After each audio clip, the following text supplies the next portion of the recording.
mais um podcast da Dojota.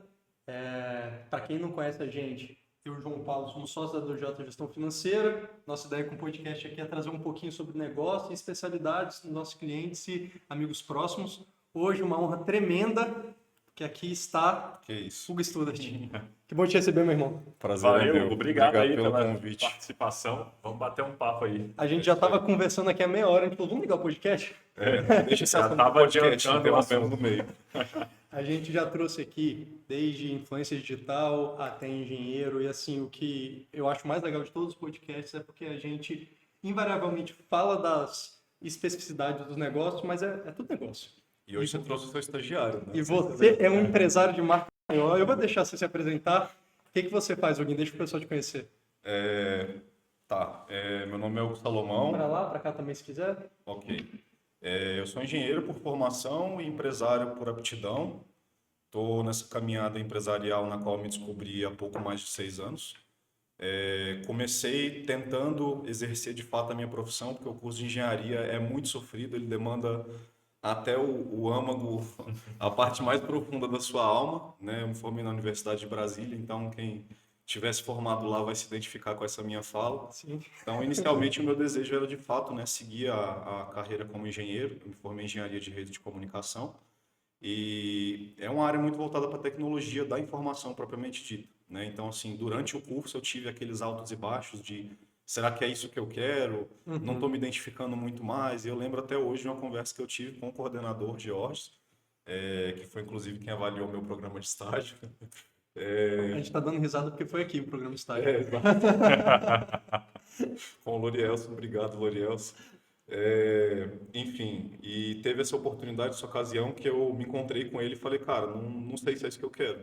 Porque, assim, desde criança eu tive muito interesse, muita curiosidade por eletroeletrônicos no geral, né? Então eu era aquele cara que não gostava do iPhone porque ele não ligava o ar-condicionado igual o Samsung fazia. Né? Tinha essas coisinhas, esses diferenciais. O Hoje S5 eu já que sou ligava o cara, a TV. hoje eu já sou o cara do iPhone. Né? Mas assim, cara, mexi em todas as configurações, computador, tal, tudo mais. E aí o irmão da minha mãe, meu tio Lucas, ele se formou também em engenharia de rede de comunicação, mas ele teve uma trajetória diferente, ele se formou no IME. E aí foi uma indicação dele. Ele falou, cara, se você gosta de tecnologia, eu acho que é um curso para você considerar.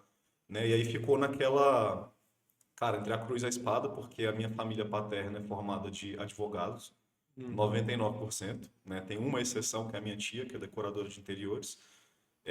Então já tinha meio que um caminho ali pré-determinado para eu seguir, né?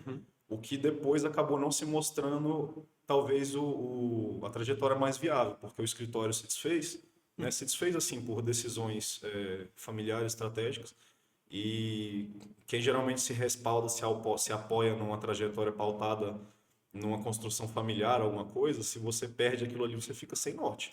Né? E aí, às vezes, você entra em conflito interno e assim por diante. Então, decidi fazer o curso de engenharia, aí altos e baixos durante a graduação. E aí, quando eu tive esse encontro com o coordenador, ele falou, cara, deixa eu te falar um negócio. Esse curso não é qualquer curso, não é ciência de dados, não é análise de desenvolvimento de sistemas, não é engenharia de software, porque todos esses eles são voltados para uma área bem específica, né? Você se especializa naquilo ali, aperfeiçoa seus conhecimentos e aprofunda. Agora, engenharia de redes de comunicação, que é um curso pouquíssimo conhecido, inclusive no Brasil, acredito que só tem 4 ou 5 universidades no Brasil inteiro. Caramba, só isso? Só isso, só isso. E é um curso muito novo. Na UNB, ele deve, quando eu entrei, eu lembro que tinha um anúncio lá que estava fazendo 20 anos, então vamos colocar um curso de 25 anos de idade. Né? Os outros são, às vezes, centenários, não em Brasília, né? Mas assim, no âmbito nacional. E aí ele me apresentou de uma forma que eu não estava vendo, que é, olha, se você se formar em engenharia de rede de comunicação, você tem um talento que nenhuma outra engenharia ou curso de tecnologia vai te oferecer, que é o conhecimento da internet, que para quem nunca estudou é muito abstrato, e era muito abstrato para mim. Primeira vez que alguém me falou que era o endereço IP, eu fiquei louco, porque tipo assim, o pessoal do curso já era aqueles ultra nerds que gostavam de jogar Dota, montava servidor em casa, ficava tentando hackear a placa de vizinho. Era esse pessoal do curso. Então, tipo assim, eles já estavam meio que inseridos, né, naquele contexto. Eu não sabia nem que era endereço IP. Eu não sabia que era uma porta. O que é um endereço IP? Cara, o endereço IP é a sua identidade única da máquina que você está operando. É um endereço atribuído à interface de rede, então, assim, Você tem seu notebook ali, ele tem, por exemplo, um cabo conectado. A placa de rede vai ter um endereço IP atribuído a ela. E aí é o endereço único na rede mundial toda, né? Claro que assim, se você for pensar, mas aqui na jurisdicona do EJ eu tenho, cara, um aparelho Wi-Fi que todo mundo se conecta e aí ele faz uma atribuição de endereços internos. Então, tipo assim, esses endereços não são os endereços que a rede mundial vê. Ele vê o do seu roteador, entendeu? E aí quando chega no roteador ele faz uma tradução para saber, para quem que está aqui dentro que é esse pacote. Então, assim, eu gostei muito do curso por esse lado, e aí tem a questão de você entender como funciona a internet, porque a gente, como usuário, não tem a menor noção, né? De quando você manda uma mensagem no WhatsApp, ela vai para a Califórnia, ela vai para algum lugar no servidor dos Estados Unidos, ou em São Paulo, no mínimo, em Brasília não tem, e ela volta para o seu celular em milissegundos. Né? Isso você pode estar do lado do João Paulo. Se João Paulo um do lado do outro, ela faz toda essa trajetória e volta para cá. Né? Então, ter essa percepção é muito interessante. Legal. E aí você pode ter os desdobramentos, que você pode trabalhar com segurança de dados, segurança da informação, né? Que é uma área que está super em alta hoje com infraestrutura, que é o que você tem aqui, você tem infraestrutura própria, né? Hoje está migrando mais para cloud, mas você tem. Então, você tem conhecimento dos aparelhos que compõem uma rede, tanto para comunicação de dentro quanto de fora, as camadas de proteção dela. Você acaba também desenvolvendo muita habilidade com programação. Então, se você quiser se portar como um cientista um cientista de dados, não, um engenheiro de software, um desenvolvedor, você dá conta de trabalhar. você faz, que eu sou, inclusive, né? A gente vai entrar no assunto da startup ainda, mas a startup foi o que me fez aprender de fato a desenvolver, né? E aí eu acabei tendo que adquirir todas as habilidades que a gente chama de full stack, né? Que é quando, às vezes, você tem um desenvolvedor que é só front-end, ele faz só o layout da página. Você tem um desenvolvedor back-end, que ele monta o servidor API que vai fornecer as informações para essa página, os dados dos seus usuários, etc. E você tem o engenheiro de infra, que é esse cara que vai hospedar o banco de dados, vai se preocupar com redundância, vai se preocupar com downtime, com lentidão, com não sei o que, é tudo aquilo que ninguém vê, né? E tem a maior importância no todo, né? E o que mais? Deixa eu ver. Pronto, cabeamento estruturado, aí já é uma parte mais física. Então, assim, você vai levantar um prédio, por exemplo, você tem essas eletrocalhas todas aqui. Provavelmente, pelo que eu estou vendo, ele só passa cabo de rede, só de dados. E você não pode misturar isso com cabo de energia. Então, o engenheiro eletricista, ele faz o projeto elétrico do prédio, mas ele não projeta o cabeamento de rede. Então, para um cenário de uma casa, uma residência, é banana isso, né? Tipo, não tem complexidade. Às vezes você mesmo vê um vídeo no YouTube, compra um modem, um roteador, pluga lá, tá funcionando. Não. Simples assim. Você e o João Paulo, talvez. Simples assim. Mas quando você fala de um prédio, uma grande estrutura comercial, etc., por exemplo, eu não sei, mas eu acredito que aqui, pela estrutura física que você tem, seja majoritariamente cabeado. Sim. Então lá embaixo você tem switch, você tem firewall, você tem roteador, você tem modulador, você tem um monte de equipamentos lá que possibilita a sua estrutura interna. Sim. E é isso que o engenheiro de redes faz. Então, para você ter um projeto de rede de cabeamento estruturado para uma estrutura predial, ou enfim, qualquer que seja a aplicação, você precisa de um engenheiro de rede. Não tem outro profissional que pode assinar um projeto desse. Entendi. Então, você pode trabalhar no mundo físico, você pode trabalhar no mundo imaginário, que é o que ninguém vê, você pode trabalhar com a segurança da informação das pessoas, você pode trabalhar com exploitation, que é tipo o hacking ético, né? Que é você, tipo, cara, posso tentar invadir seu servidor? Pode. Quando eu conseguir, eu te aviso, te mostro uma vulnerabilidade e você vai me pagar por isso. Legal. E evita que outras chamam bug bounty, que é essa profissão. Pessoal, e tipo assim, as multinacionais pagam caríssimo por isso. Meta, Apple, etc., pagam caríssimo. Eles fazem aqueles hackathon lá, chamam a galera, né? E dá Faz. um prêmio gigantesco pro cara que ganha. E assim, acabou que, por ironia do destino, Você não fez nada disso. não, assim, adquiriu conhecimento, vamos chamar de formal. Aprendeu coisa pra caramba e no final Muita coisa. deixa tudo na cabeça. Mas assim, eu vejo com uma visão diferente. Tipo assim, eu não sinto que eu perdi o tempo, entendeu? Porque, por exemplo, me trouxe e me abriu possibilidades para outros assuntos de interesse na vida, que não tem nada a ver com o meu curso ou com a carreira profissional que eu vou seguir, como, por exemplo, Bitcoin, que foi minha dissertação de tese, foi em cima do protocolo. Sério? Legal. E aí, tipo assim, cara, se você não tem conhecimento de rede, de internet, de segurança, disso, sim, até de matemática, de probabilidade, estatística, essas coisas, você não entende nada daquilo ali. É incompreensível, sabe? E aí esse já era um hobby meu. E aí o curso me possibilitou ir mais a fundo nisso. Que legal, velho. Entendeu? E aí para coisas da vida, assim, né? Assim, eu trago minha formação hoje como, cara, uma caixinha de ferramentas que pode me ter utilidade para isso, né? X, Y, Z. Mas, como profissão, eu acho que eu não exerceria. Porque, assim, é uma profissão muito difícil. Né? Aquilo mesmo, é o cara que não tem horário de nada, ele sempre tem que estar de plantão, sempre tem que estar disponível. Quando qualquer coisa der errado, mesmo que não tivesse sob controle dele, ele vai ser responsabilizado. Né? A contrapartida aqui, se você conseguir um cargo no multinacional, você vai receber por isso. Agora, no Brasil, talvez não. Entendi. Né? O que paga bem hoje aqui é deve.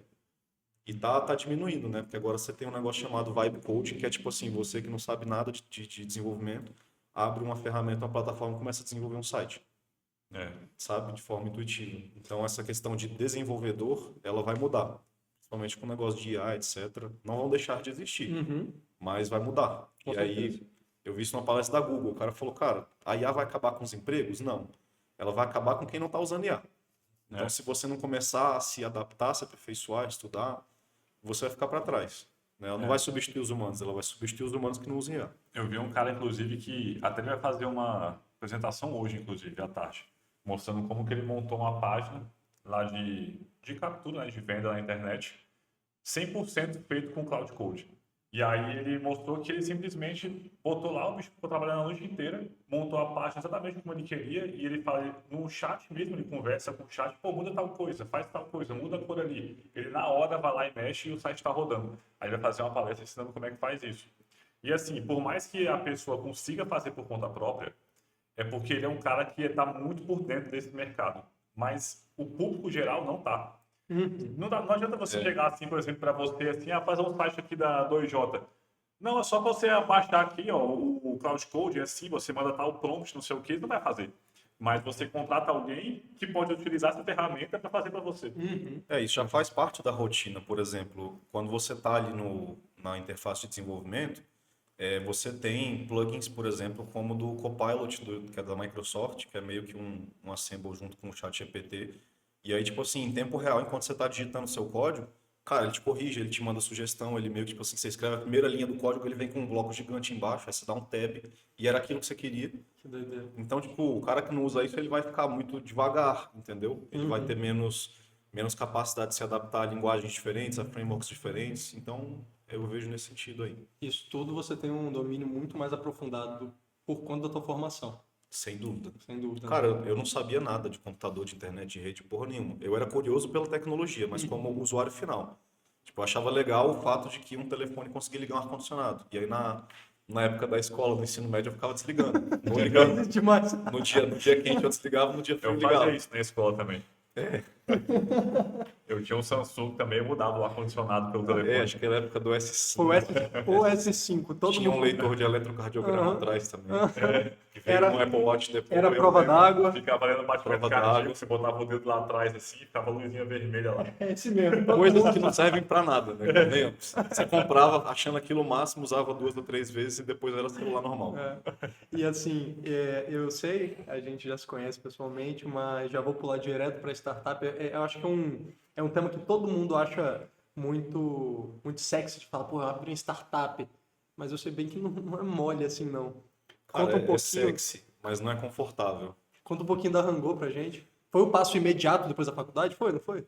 Cara, foi uma complicação imediata, porque vou colocar como complicação não a empresa propriamente dita, mas as minhas escolhas, né, ao passo em que a empresa estava nascendo. Porque em 2019 eu queria conseguir alguma vaga de estágio, né, para poder trabalhar com a minha área e tinha que ser com a minha área. Eu não queria nada não relacionado com engenharia de redes, né? Então, tipo, o horizonte já diminui muito, né? E aí eu descobri a empresa do Nelson Piquet, a Autotrack, que é uma empresa que faz monitoramento de frotas de caminhões e veículos de carga pesada por satélite. Eu falei, cara, é isso, né? Depois eu fui cursar uma cadeira de antenas, etc. É um negócio incompreensível, irmão. Compreensível. O pessoal que mexe com isso de fato entende o que está fazendo, tipo assim, eles estão muitos passos à nossa frente. Entendi. É muito hard skills, assim. E aí eu fiz um processo seletivo, acho que eram 2 ou 3 provas com entrevista, não sei o quê, e eles já tinham um critério de pré-seleção que era só pegava da UNB, então a gente já deixava para trás todo mundo que era de particular, né? E aí os concorrentes da UNB se matavam entre si ali para poder fazer a prova, e a prova era muito focada, cara, era o curso puro ali, entendeu? Era engenharia aplicada. E aí eu consegui passar nesse estágio, cursei o quê? Cursei não, né? Trabalhei lá por uns 5 meses no máximo, porque foi quando meu pai é advogado de formação, né? Ainda atuo em questões mais internas nossas do que para terceiros, mas em 2000 e sempre foi empresário, né? Ele já Uhum. mexeu com eventos, já mexeu com construção civil, com combustíveis, assim por diante. E aí em 2020, no primeiro trimestre ainda, ele me pediu uma mão, né? Queria que eu começasse a trabalhar com ele. E aí eu fiquei naquela dúvida, né? Porque Hum. assim, eu estava super feliz com meus R$ 1.200, R$ 1.500 de estagiário. Pô, Porque em naquela época acho que era 2019? R$ 1.500, porque tinha vale isso, vale aquilo, não Aham. sei o quê, e a bolsa já era boa, e ninguém fazia nada naquela época, então, pô, 1.500 para mim tava maravilhoso. Aham. Seria a minha maior fonte de renda, né? Aham. Então eu fiquei balançado, assim, não queria muito sair não, mas decidi sair, aí acabou que eu fiquei pouquíssimo tempo lá na Autotrac e comecei a trabalhar com ele. Aí, durante esse processo, eu ainda estava fazendo minha graduação, né? Ainda estava fazendo, cursando engenharia, fui trabalhar com meu pai, decidi abrir uma startup, né? Meu sócio, meu atual sócio, hoje parceiro de vida, a empresa ela tá não muito nas nossas top prioridades hoje, mas ela continua operando de forma saudável, entrega receita, mas a gente não tem colocado mais tanta energia nela, Uhum. por uma questão estratégica no momento, né? A gente decidiu parar um pouco, respirar e analisar quais seriam as melhores opções para a startup. Legal. Mas explica um pouco melhor o que que a startup faz, assim, qual que é a área de atuação Cara, a no startup mercado. ela começou, ela teve um desdobramento no meio, né? Então a gente teve que pivotar o modelo de negócio dela por questão de sobrevivência, senão a gente ia quebrar. Então a gente começou com um aplicativo de furar fila, voltado para faculdade e escola, então instituições de ensino, né? Acabou que a gente conseguiu tracionar em faculdade, porque escola e etc. você já entra em um outro mundo, né? Que tem controle parental, cartão consumo, não sei o quê. Então a gente estava voltado mais para instituições de ensino superior. Hoje a gente ainda opera no CEUB, no IDP, na Unieuro, na Católica. A gente opera nas maiores faculdades de Brasília. E aí o aplicativo, é um aplicativo, ele ainda funciona. Ele opera como um fura-fila, então similar a um iFood para faculdade. Então você está saindo atrasado para a aula, você está durante a aula e não quer pegar a fila para não perder o horário do lanche que é curto, né? 20 minutos, 30 minutos, geralmente. E fica aquele fuzuê, aquele tumulto todo. E a gente tinha o desafio de conseguir convencer o parceiro, que é o dono do estabelecimento, de que a gente ia agregar uma receita adicional para ele que ele não tinha. Porque, por exemplo, eu como cliente, se eu vejo uma fila de 15 pessoas, eu não sou cliente daquele lugar. Então eu Uhum. vou embora.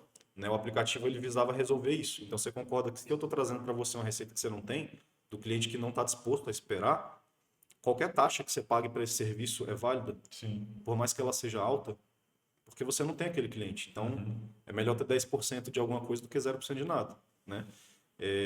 Então essa era a nossa tese e a gente, cara, conseguiu fazer muito barulho, fez sucesso. A gente fez parceria, por exemplo, com a Brasal, que foi uma empresa que apoiou muito a gente em eventos de ativação. A gente precisava disso, né? Tipo conhecimento de marca, pertencimento, divulgação da plataforma e tudo mais. Então a gente sempre estava em uma faculdade fazendo uma ativação, jogos, distribuição de brinde, etc., demonstração E do nisso você já aplicativo. está longe da parte de tecnologia, né? Agora você já está olhando como uma empresa, né? Como empresa, Aí a gente conseguiu essa atração que a gente queria, assim, pelo menos em capilaridade, quantidade de pontos, de estabelecimentos. E a dificuldade maior era convencer o lojista disso, né? Porque ele não conseguia ter essa percepção de que esse é um cliente que você não tem. Então a gente brigava com ele no quê? Se você paga num prato feito R$ 20, por que você vai pagar 22 no aplicativo? Só é aquele usuário que de fato tem a dor da falta de tempo, Uhum. né? E talvez Brasília não tenha sido o cenário melhor para isso. Por quê? Porque a maior parte das pessoas aqui tem carro, né? Ou então assim tem o luxo, a possibilidade de sair da faculdade para casa, voltar. Então assim a nossa percepção de dor, ela se mostrou em menos pessoas do que a gente gostaria, né? Assim, teve uso, teve tração, a gente tem mais de, cara, 30 mil pedidos realizados hoje nessas instituições. A gente começou a operar o aplicativo em julho, agosto de 2022 Uhum. e a gente permaneceu com ele por 1 ano e meio mais ou menos, então fomos até final de 2024, lutando nessa questão, né, cara? Você não pode botar mais cara no aplicativo, porque senão o cliente não vai querer pagar, entendeu? Eu estou te trazendo um cliente que você não tem, então mantém o preço, o mesmo preço. E aí, em contrapartida, o que a gente tinha que fazer? Cobrar uma taxa muito baixa. Se a gente cobrasse igual o iFood cobra, 20%, 25%, 27%, ou imposto de renda. Seu sócio na operação, o cara não ia pagar, irmão. Entendeu? Tipo, a nossa defesa de argumentação não foi forte o suficiente para convencer eles. E eu, sinceramente, acho que não foi por falta nossa. Entendeu? Porque o tanto de energia que a gente botou ao longo do tempo nessa empresa não foi brincadeira, não. Foi muita. E a gente sempre estava presente nos pontos, entendeu? A gente, cara, não parava de empenhar, de criar coisa nova, de melhorar a plataforma constantemente. A gente pegava feedback de usuário, fazia parceria com o decanato estudantil e tudo mais, atléticas, a gente estava nos eventos dos caras. Então a gente queria gerar aquele pertencimento, né, aquela comunidade.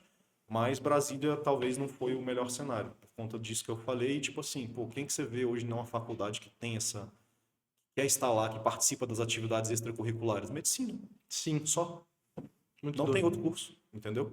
E assim, quantas faculdades de medicina tem em Brasília? Ok, tem algumas, mas não é relevante. A plataforma precisava ter algumas centenas de pedidos por hora, por 30 minutos, entendeu? Entendi. E não tinha como alcançar isso. E vocês pivotaram para onde, então? Aí a gente tinha, né? A gente recebeu a gente teve três rodadas de investimento, mas a terceira foi com o sócio que entrou na primeira rodada, né? Então ele aumentou a participação. Então hoje a gente tem dois sócios, vou chamar assim, ocultos. Eles estão na sociedade, mas não são ostensivos, eles não atuam na empresa. Sim.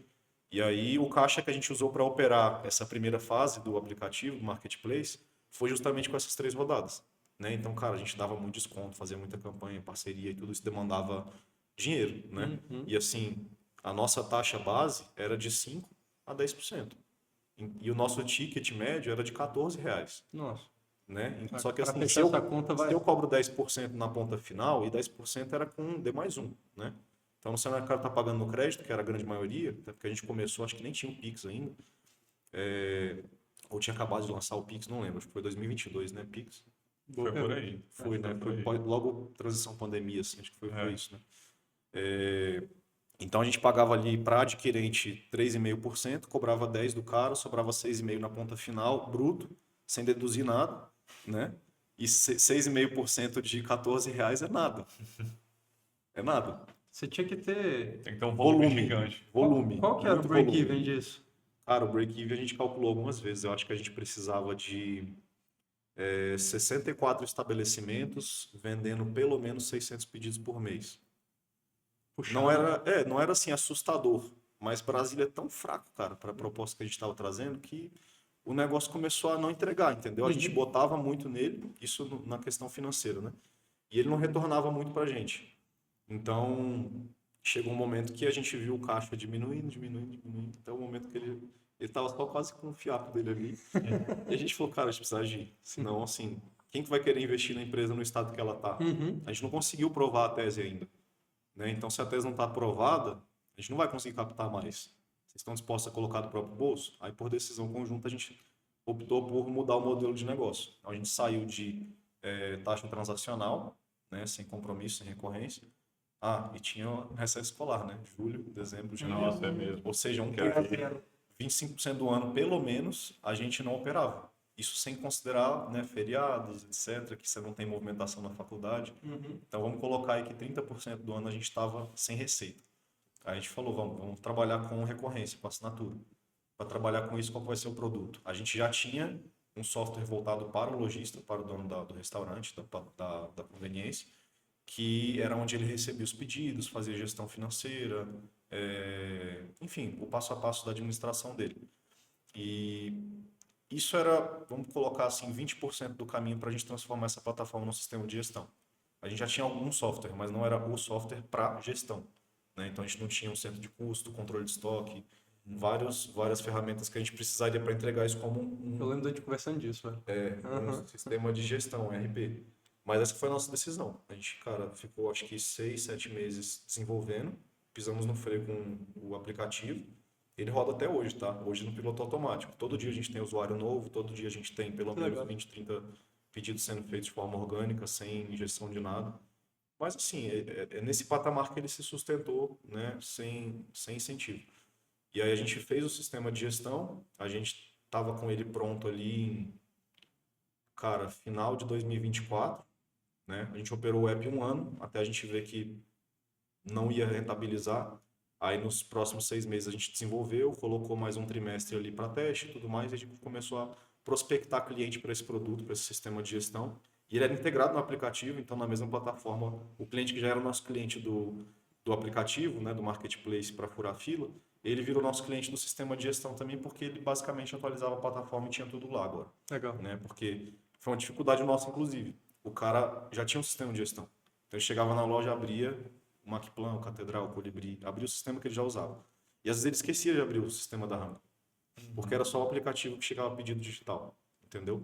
E assim, o iFood passou por isso lá atrás, esse processo educativo do cliente. Né? Até que ele virou uma máquina de venda e o cliente não tem como esquecer dele. Mas a gente tinha que ter esse ponto de inflexão. Né? E aí os clientes esqueciam, cara. Aí o usuário fazia o pedido e era cancelado automaticamente porque a plataforma estava fechada. Aí eles falavam que a plataforma não funcionava. Aí a gente ia olhar, o cara não tinha aberto o sistema. Minha nossa. Né? Tá vendo? E a gente foi vendo os problemas e resolvendo um por um.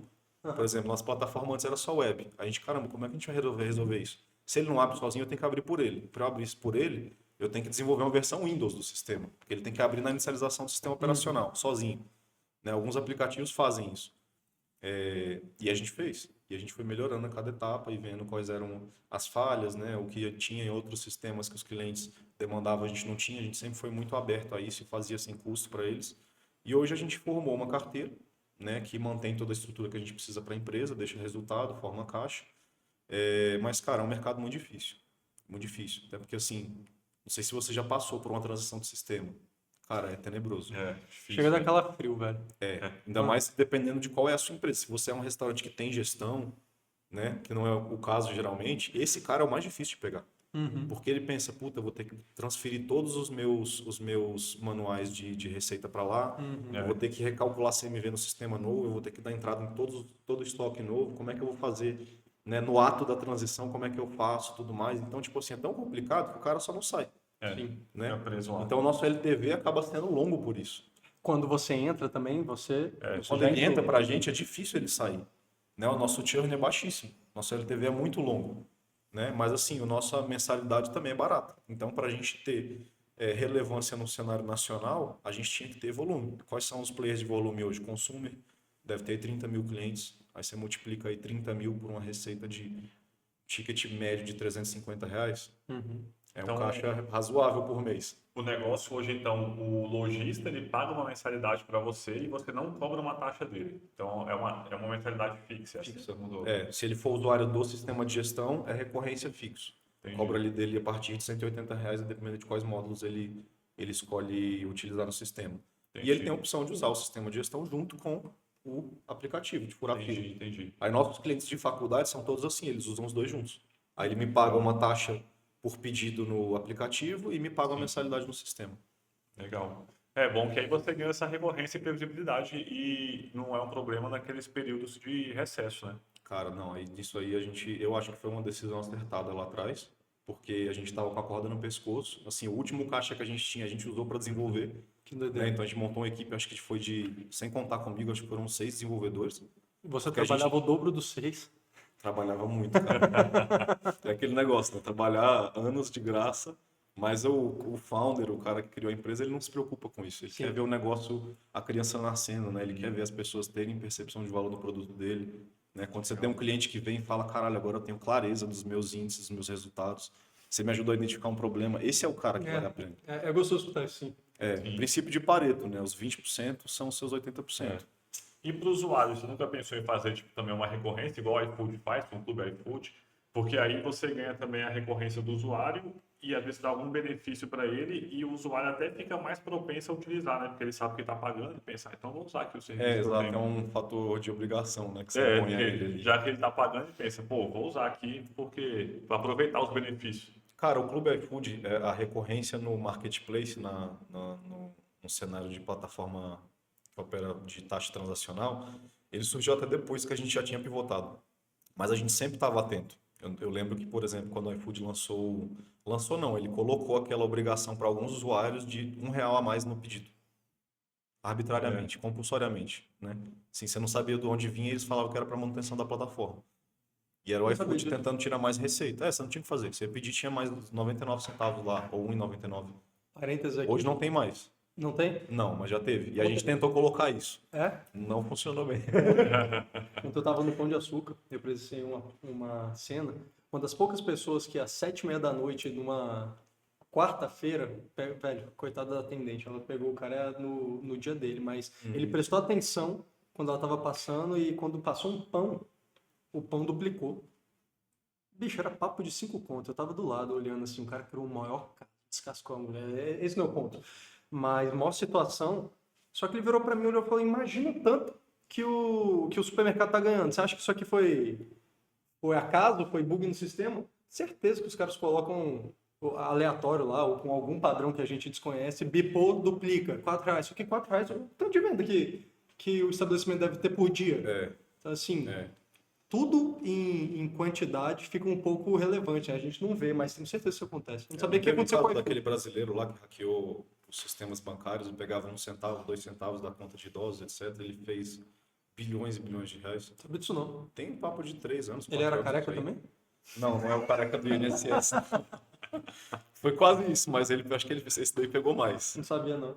Caraca, É. mas tem vários. Foi nessa linha aí. Então, de forma resumida, a trajetória nossa da startup é essa, né? A gente surgiu com proposta, mudou o modelo de negócio, hoje a empresa continua operando nos dois formatos. E talvez tenha sido uma questão, cara, de assim, porque quando você fala de empresa, de startup, que deu certo, a nossa visão de startup é aquele negócio unicórnio, né? É centenas de milhões de reais, é não sei o que, aporte multimilionário. E, tipo, cara, virada de chave muito rápida, percepção nacional do produto do cara. E essa é a visão de startup, né? Mas não é tão isso, assim. Eu acho que a startup, qualquer negócio. Eu vi o Flávio Augusto falando isso esses dias. Ele falou, cara, eu fui um cara de sorte. Porque num podcast também ele estava falando como que foi a trajetória dele. Ele se destacou como gerente comercial, depois ele virou diretor, e ele meio que chegou no topo da cadeia hierárquica da empresa que ele trabalhava. Ele não falou qual era a empresa. Isso vamos botar ele tinha 22 anos, 23 anos. E aí ele decidiu tentar uma possibilidade de uma outra empresa que era uma multinacional, porque ele estava se sentindo já estagnado ali, sabe? Ele achava que tinha mais para aprender, mais para crescer, então ele virou uma empresa maior. E aí, cara, um amigo dele que ofereceu essa possibilidade, né? Falou, cara, você vai fazer entrevista com fulano, ciclano, beltrano. Ele fez as entrevistas, o pessoal se apaixonou por ele. E o amigo deu o feedback, falou, cara, eles estão brigando por você aqui, né? Tá tudo certo. E ele falou, tá certo mesmo? Ele falou, tá certo. E aí o cara pediu demissão do emprego anterior. E não tava certo. E aí o que aconteceu? Eu não lembro qual, acho que era seu Jurandir, não tô lembrando o nome agora. Foi um dos figurões lá dessa empresa multinacional que falou, não, peraí, eu quero conversar com esse cara. E aí marcaram uma outra entrevista, que estava fora do script. Não era para ter mais entrevista. E aí nessa entrevista, assim, resumindo, né? O cara meio que já estava na posição mais alta na empresa. E esse cara que estava fazendo entrevista com o Flávio Augusto, com seus 20 e poucos anos, e o cara já, assim, perto da aposentadoria. E aí ele ficou tentando extrair do Flávio, cara, por que você quer isso aqui? Não sei o quê. Tipo assim, quais são os seus objetivos? E aí a lição de vida que ele deixou pro Flávio no final foi, eu já estou no topo da distribuição dessa empresa. Não tem cargo acima do meu. É isso que você quer para você? Eu vejo um potencial maior. Aí ele, não, mas não sei o que, o Flávio tentando convencer ele, né? Que ele começou a ver a oportunidade de escorrer pelas mãos. E ele já tinha se demitido do emprego anterior. E aí o cara falou, Flávio, fim de conversa, você não será contratado. Que doideira, Boa sorte. Pelo bem do cara. E ele falou que nessa época ele estava, tipo assim, num conflito de interesses e emoções na vida. E que se isso não tivesse acontecido, que a etapa seguinte dele foi a criação da WhatsApp. Entendi. Olha que curioso. Que doideira. Então ele falou, cara, é um lance de muita sorte, de merecimento, de timing, de capacidade intelectual naquele momento seu de vida. Então, assim, tem que cruzar tantos Fatores para ser esse negócio fatores para unicórnio. chegar lá, né? Que ele falou, cara, o bilionário é isso. O bilionário é só quando tudo isso conflui. Se você não tiver esse encontro de todas as energias da natureza em seu favor, não acontece. Entendeu? Você pode trabalhar até o fim da sua vida, isso para o bilionário, né? Sim. Cara, mas você pode ser um milionário muito feliz com seus 5, 6 milhões de reais. Aí, Assim, líquidos, né? Só extraindo rendimento, você vai ser um cara feliz. Não, E esses caras muito ricos falam, às vezes você vai ser mais feliz do que um cara que tem 100 milhões de reais. com certeza. Porque a preocupação dele é tão grande, né? E tipo assim, o que te separa dele? Você com, sei lá, 10 milhões de reais, o que te separa do cara que tem 100 milhões de reais? Não são muitas coisas. Com certeza. Não Existe são muitas existe coisas. um estudo que mostra isso, que dinheiro traz felicidade até um certo ponto. E depois ele começa a te trazer angústia, Depois você segurança. começa a diminuir a felicidade com mais dinheiro. Você sabe que até para cobrança de imposto tem um cálculo disso, né? Até Tem, onde o sim. governo pode te estrangular para você não começar a sonegar e ficar inadimplente. É, Ele vai até aquele extremo, até o estresse máximo da curva, porque se ele passar daquilo, é a curva você de só não dá conta de pagar. Laffer. Lá, Isso, pelo exato. visto, tinha que ser obrigatório para você virar deputado você ler sobre isso. Mas, enfim. O Brasil já está chegando nesse ponto. Mas, cara, fechando o assunto da startup, acho que a experiência mais desafiadora da minha vida, que mais me trouxe aprendizado, mais casca também, porque uma coisa é você estar no conforto da sua casa e depender de alguém assim, alguém que te ama, que te cativa para poder te dar um sim. Agora, quando você pega o seu produto que ninguém quer, ninguém conhece, ele está surgindo ainda, e você vai na rua tentar vender, é muito não, velho. Então você tipo se coloca no seu lugarzinho de significância ali, né, e começa a ver a verdade da vida como ela é. Velho, eu lembro até hoje muito bom. quando a gente abriu a 2J, e por mais que a gente, graças a Deus, teve todo o suporte da família e tudo quando foi lá, Também tive, não posso reclamar. amigos, a galera. Quando a gente. O primeiro cliente da 2J, foi antes da gente soltar a logo. Eu só contei que tava abrindo e ele falou, beleza.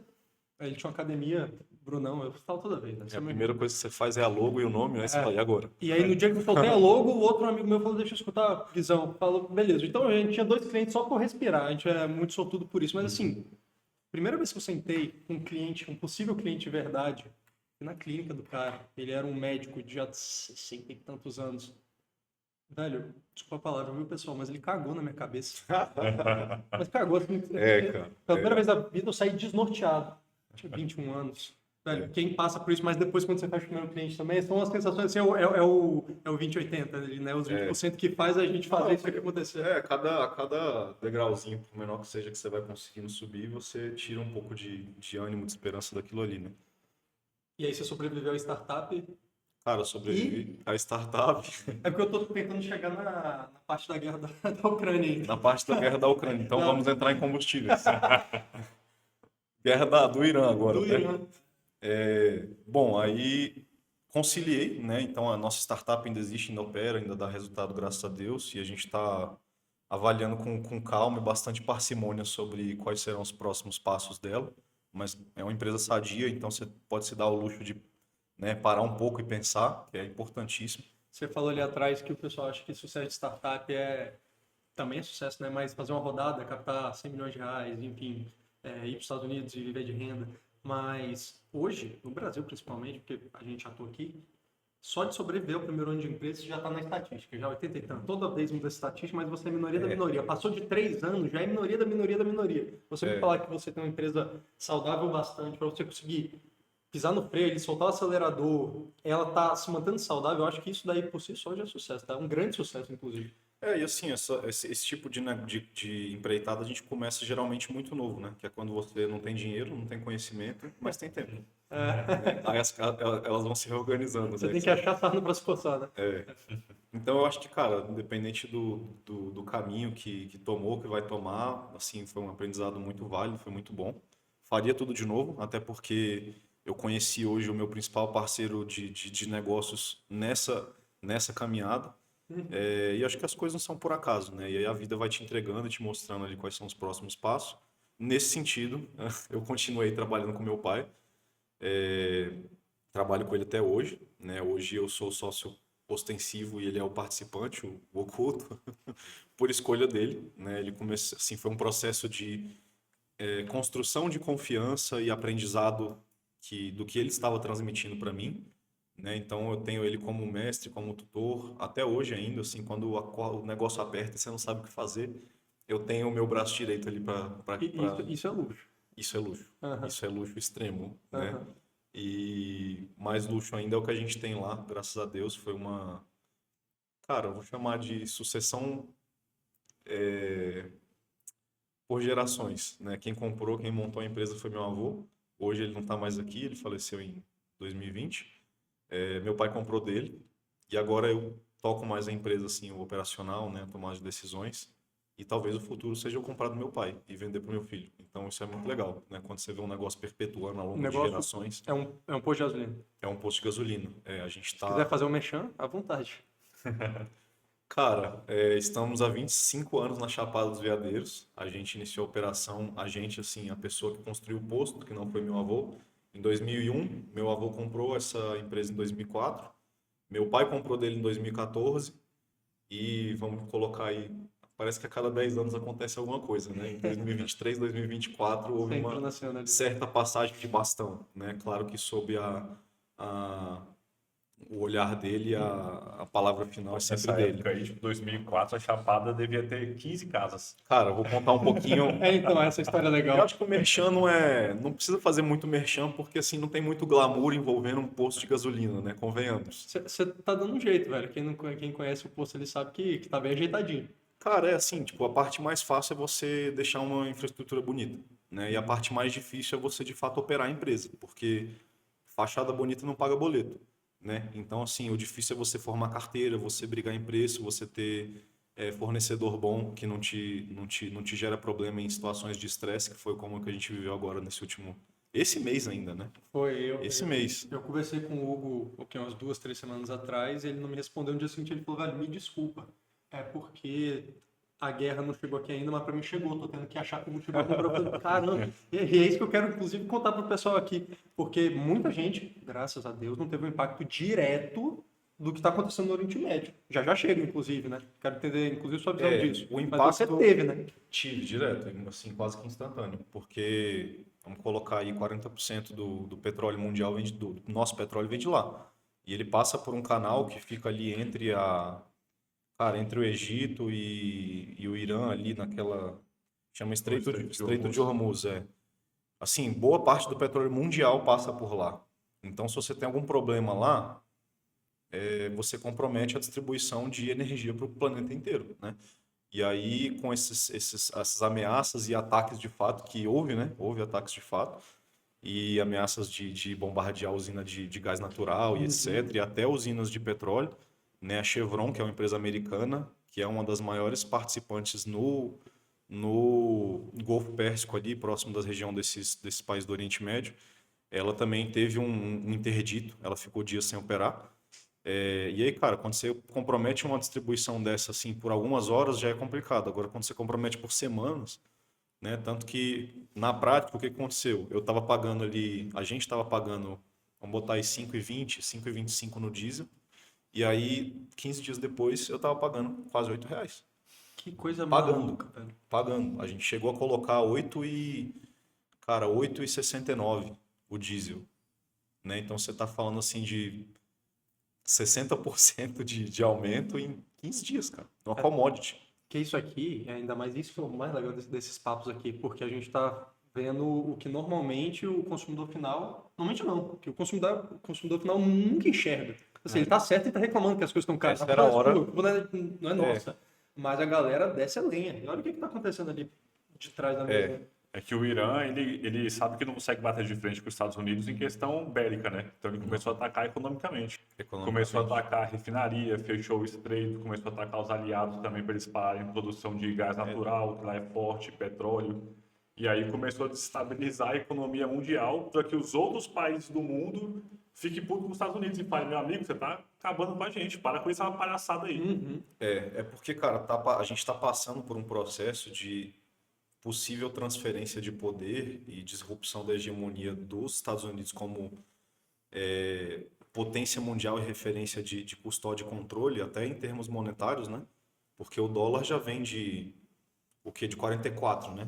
Pós Segunda Guerra Mundial, o dólar ficou pacífico ali, estabelecido que o dólar seria a moeda de transações internacionais para o planeta inteiro. E isso costuma mudar a cada 80, 100 anos. Então a gente está, assim, estatisticamente, né? Se você vê quando era a Libra, quando era... Cara, alguns países da Europa já tiveram a moeda como centro de custo mundial, mas enfim, a última acho que foi a Libra. Esse processo se dá geralmente entre 80 e 100 anos. Então a gente já está falando que nós já estamos em 80 anos, ou passamos disso na verdade, né? Porque 44 foi a conferência de Bretton Woods, né? Assim, a Europa arrasada, tudo destruído, os Estados Unidos também, etc. E aí eles precisavam reorganizar a geopolítica mundial, né? E aí ficou estabelecido que o dólar ia ser a moeda de troca de todos os países. E isso veio se desfazendo ao longo do tempo. Começou antes, inclusive, do dólar ser eleito como essa moeda. Porque em 1932 ou 31, quando era governo do Roosevelt, o dólar sempre foi pareado em ouro, né, ou em prata. Porque o dólar, inclusive, foi criado à imagem e semelhança do Spanish Dollar, que era um dólar espanhol, né? Era um dólar latino. Não, latino não, perdão, espanhol. E esse dólar ele era lastreado diretamente em uma certa quantidade, uma gramatura de pratas, em onças, né? E aí eles criaram o dólar à imagem e semelhança daquela moeda de troca, que era o que parecia fazer mais sentido na época. E então o dólar sempre teve esse lastro direto, né? Com um metal precioso, escasso, Isso já, na verdade, é muito inconfiscável. tempo. E aí, em 32, no governo do Roosevelt, o que aconteceu? O processo inflacionário ele estava se dando de tal forma que ele precisava imprimir dinheiro. Só que você não podia imprimir dinheiro, porque ele era lastreado em um Só se ativo você do mundo tivesse real. mais um. Só se você tivesse mais ouro. Não era o caso. Aí o que ele fez? Ele diminuiu o lastro. Então, se um dólar valia 1 grama de ouro, ele cortou quase na metade. Agora, 1 dólar vale 2 gramas de ouro. Então, ele aumentou, né, o valor do dólar e teve aquele confisco do ouro físico. E de quem tinha escrituração real, etc., eles realmente foram nas casas das pessoas, nos bancos, etc., confiscaram tudo que deu. E aí ele aumentou o valor do dólar em relação ao ouro depois do confisco. Se vocês pesquisarem, tem uma ordem executiva que é 6102, que é bem famosa, que foi desse ato do Roosevelt. Então você vê que o negócio começou a desandar já antes do dólar ser eleito como moeda global, né? Aí isso foi 32, 44 você tem Bretton Woods, 71, que foi no governo do Nixon, ele literalmente cagou para o lastro do dólar. Então o que ele fez? Ele falou, cara, é o seguinte, agora o dólar não tem mais lastro. Ele vai se portar por si só. Né? E quando perguntam qual é o lastro do Bitcoin, é ele mesmo, e o do dólar, é ele mesmo. É a confiança que as pessoas têm no dólar. E aí, o que está acontecendo agora? Essa confiança Tá se tá ruindo. desaparecendo. Né? Assim, não sei quanto tempo, se de fato vai acontecer, mas eu acho que vai, porque vocês se lembram daquela época do boom das commodities? A gente era meio jovem ainda, né? Mas foi assim de São 2000, ciclos, né? de Teve 2000 até o- 2008, 2009, na você teve o primeira eleição do Brasil, Lula. cara, aquela revista The Economist publicou na capa uma imagem do Cristo Redentor, meio que decolando como se ele fosse um foguete, e a chamada era Brasil Takes Off, Aham. que era quando o Brasil estava no auge. Todo mundo estava olhando para o Brasil como não é mais o país do futuro, já chegou lá, o Brasil está entregando, o Brasil vai virar primeiro mundo. E de fato foram 10 anos de prosperidade e austeridade, né? Porque todo mundo ganhava dinheiro, todo mundo estava com uma conta gorda, todo mundo conseguia vender, todo mundo conseguia abrir empresa e fazer dar certo. Essa foi a década de ouro do Brasil. O dólar chegou a 1,60 e pouco. E coincidiu com o governo do Nove Dedos, né? 9,5. Foi, Então, o ciclo era exatamente ali na primeira eleição. Foi. cara, não foi por merecimento dele, nem de ninguém que estava no poder. Foi assim, o cenário da época favoreceu muitos, não só o Brasil, mas os países subdesenvolvidos. Sim. Por que aconteceu? Assim como teve na Revolução Industrial, os países como os Estados Unidos, eles estavam focados em quê? Cara, desenvolvimento tecnológico, Vale do Silício, startups, não sei o quê. Você concorda que isso é meio que um produto que não demanda bens físicos? Sim. Você não precisa se preocupar com comprar um terreno e abrir um pátio de exploração para poder construir o Netflix. Você vai gastar energia e ter que montar uns servidores, mas é isso, né? Problema facilmente resolvível. E aí, o que a gente está vivendo agora? Os Estados Unidos e alguns países muito desenvolvidos, sei lá, bota aí Reino Unido, eles focaram muito nessa questão de desenvolvimento intelectual, tecnologia, etc. E aí, o que a gente tem hoje? Cara, a China, desde então, desde 2007, ela começou a construir a Rota da Seda. Infraestrutura, energia, redes. rede, pavimentação, distribuição elétrica, tudo, em países subdesenvolvidos. E ela oferecia isso a título de poder político, influência política, ou algum tipo de benefício para a população para que ela começasse a montar a malha dela de distribuição que não envolvesse o Ocidente. Ou seja, há 20 anos eles já estão construindo esse polo econômico que isola o Ocidente do resto do mundo. E a China, ao contrário do que todo mundo estava fazendo, ou seja, todo mundo, tecnologia, startup, inteligência artificial, tecnologia, startup, inteligência artificial, ela estava focada em energia, em infraestrutura, em commodity, e não sei o quê. E aí agora os Estados Unidos se veem num cenário muito hostil, que é, cara, mais de 40% do petróleo deles vem da China ou de algum outro país do Oriente Médio. Então você imagina se eles decidem interpor um embargo, alguma coisa nesse sentido. A China hoje, ela tem autonomia Isso falando de energia e de, por exemplo, cara, metais preciosos para chip, para construção de componentes eletrônicos de carro, O Brasil etc. tem uma reserva sinistra desses metais, tem um nome, não é? São terras raras. Isso aí. Uma das maiores reservas está na Groenlândia, por isso que o Trump tentou comprar a Groenlândia. Não deu certo, né? Mas aí, enfim, e aí hoje a China tem sei lá, dos 20 metais preciosos e componentes necessários para poder desenvolver tudo que a tecnologia está demandando hoje, eles têm 19 dos 20. Então você vê que eles estão numa posição de Que poder doideira. violenta, cara, violenta. E os Estados Unidos, vamos colocar, estão lá atrás. Eles têm a tecnologia, eles têm o capital intelectual, mas eles não têm mais o petróleo, eles não têm gás natural, eles não têm carvão, eles não têm. Você vê que eles estão sem a base? E nesses últimos 20 anos a China fez o contrário. Ela construiu todo esse alicerce, toda essa base do fundamental, da energia, da estrutura, e os outros países desenvolvidos todos focaram em outra coisa. Então, quando, por exemplo, teve o boom das commodities, foi por conta da China. A China lá desde 2000 já estava começando, cara, a China estava crescendo para você que trabalha com números. Eu não tenho aqui na cabeça quanto que o Brasil cresce por ano, mas eu chutaria aí 2%, 3%. A China estava crescendo 14, 15% por ano, sucessivamente, anos seguidos. Era absurdo. E a demanda dela estava só crescendo. Então, os países subdesenvolvidos, né, que têm energia, etc., tem fonte de recursos naturais de onde tirar, cara, eles surfaram uma época de ouro. E aí, quando a China começou a diminuir isso, aquele investimento, para você montar uma exploração de minério, alguma coisa nesse sentido, são anos, né? Então, aquele investimento ficou lá, mobilizado, e a demanda foi embora. A demanda foi embora. E aí, hoje, a China se posiciona como uma potência quase que autossustentável, Sim. né? Assim, claro que não talvez em alimentação, essas coisas, mas eles têm a energia, eles têm a matéria-prima, eles têm os recursos para poder operar isso daí. Reserva de petróleo, eles têm tudo. E os outros países não. Então, essa questão da quebra de confiança no dólar tá também vinculada a isso. Então, a gente pode sim ver, cara, um cenário em que os Estados Unidos não mais serão a nossa referência de sustentação ali do cenário O global. império global. Né? Para você que Eu acha acho que que isso está tocar acontecendo. posto de gasolina é simples, rapaz. Mas, de fato, chegamos aqui, vamos desenvolvendo, mas você tem que entender geopolítica, esses movimentos, principalmente porque nesse momento agora está atingindo o fornecimento de combustível, para você conseguir tocar o teu negócio que está aqui e alinhado para isso. Caso prático, tá? A gente estava no Sul semana passada, eu com a Ana Luísa, e o nosso gerente lá me liga e fala, ó, tem um cliente aqui que falou que vai ali no Procon agora. Falei, ok, qual é a reclamação dele? O preço do diesel. Aí eu tive que explicar para ele que o céu é azul, né? Mas com toda a paciência, peguei, passa para ele aí. E a gente foi conversar. Eu falei que é o seguinte, a gente está num cenário de escassez, cara, num cenário de guerra.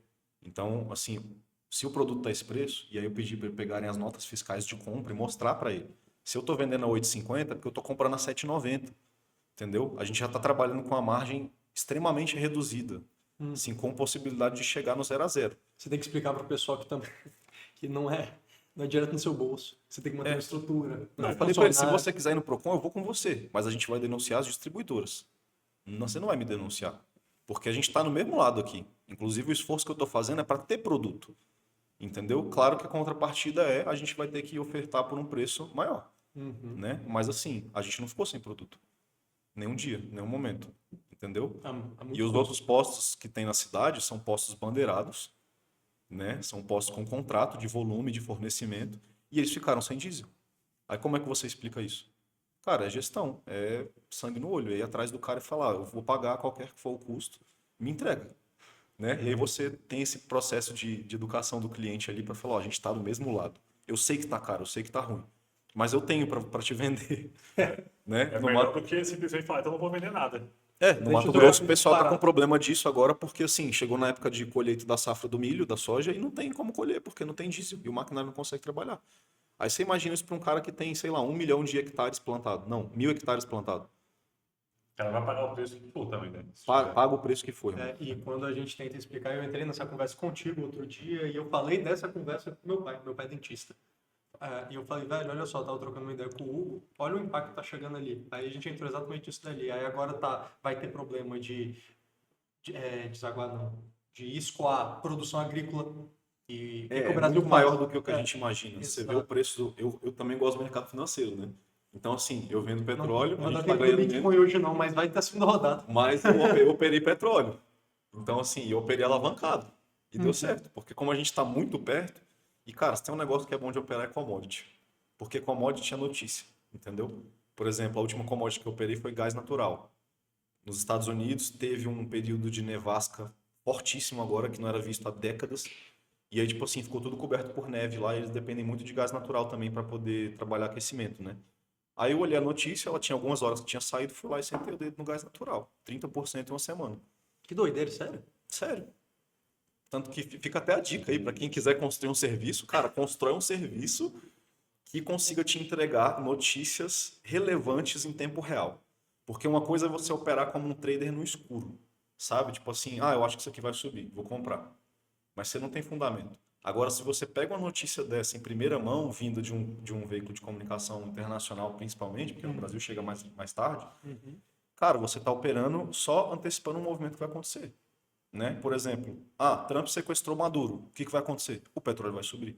Você pode comprar ações da ExxonMobil, da Chevron.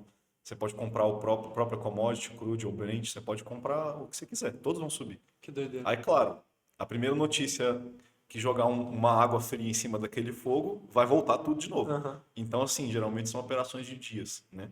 A gente falou do mercado de commodities, a gente falou da administração do imposto de gasolina, e isso tudo está entrelaçado diretamente com o mercado financeiro. Isso daí dá para tocar outro podcast disso. Cara, o mercado financeiro é muito legal. Eu já dei essa dica para algumas pessoas dessa plataforma. Eu falei, eu não vou fazer e não tenho interesse em fazer, mas eu seria um usuário assíduo. Tentei usar já o que existe, TradingView, etc., mas não é aquilo, entendeu? É tipo assim... Você entendeu, né? Sim, sim. O João Paulo tá mais entendido que eu nisso daí. Mas, Gui, infelizmente, a gente não vai seguir, mas eu já deixo aqui o convite para o seguinte, que vai ser de mercado financeiro. Bitcoin, a gente teve um papo muito bacana, para quem não assistiu com o Fábio Roda, que a gente também conversou bastante de legal. Bitcoin. Sim. É um tema massa. Eu vou chamar o Fábio aqui, sentando na escada mesmo. Eu vou escutar. Mas, para o pessoal que quer encontrar o posto, quais as redes sociais, onde é que a gente consegue deixar aí para o pessoal, para os ouvintes? Vamos lá, da startup, o arroba no Instagram é @rango sem fila, tá? E aí lá tem todas as informações sobre o download do aplicativo, ou para quem tem interesse em ser cliente da plataforma de gestão, também tá lá. E o posto de combustíveis, @posto Vale da Lua. Se você for gestor de frota ou administrativo financeiro de alguma empresa de logística, estamos de braços abertos a recebê-los. Inclusive é um dos nossos pontos fortes agora. Bacana. A gente está com uma carteira bem legal de empresas de logística. Não é o forte da nossa rota, né? Mas a gente está puxando tudo que dá para puxar. E o que mais? Não, é isso, né? É isso. Se você não achar um diesel, é só ir lá. Que lá vai ter. E se você tá indo para Chapada já Exato. precisa encher o tanque, Exato. vai ter. Exato. Ô, Gui, que prazer imenso. Obrigado pela aula. Foi massa, que papo massa, velho. Você é sempre muito bem-vindo aqui, viu? Muito obrigado. Valeu. Obrigado pelo Obrigado. tempo de vocês, obrigado pela oportunidade e parabéns pela iniciativa. Como eu disse antes de ligarem as câmeras, né? Eu admiro o que vocês estão fazendo. A nova economia é em torno disso. Então, vocês estão bem mais inseridos nisso do que eu, inclusive, mas eu vejo isso como uma autocrítica construtiva para mim, né? Porque quem está hoje nesse mercado e está se dedicando a isso está, cara, colhendo os frutos e eu acho que é um caminho sem volta. Então, parabéns para vocês. Muito obrigado pelo convite. Pô, valeu. Obrigado. Tamo junto. Pessoal, ficamos por aqui com mais um podcast da do Jota e até a próxima, viu? Valeu.